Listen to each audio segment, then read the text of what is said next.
ọmọ yìí àbò lórí burúkú ni ẹni kò fọṣọ ò lè fọ kò gbálẹ̀ ò lè gbá àpòríyẹ burú ni. My dear woman, but pardon me to say, I believe what you are doing to this young lady here is merely what I call psychotic exorcism.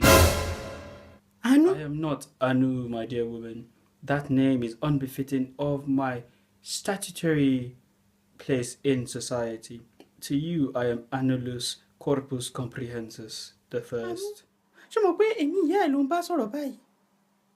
Àwọn Yorùbá bọ̀ pé èkòló tó bá rò pé ejò lòun gúnugún ló máa pa á jẹ.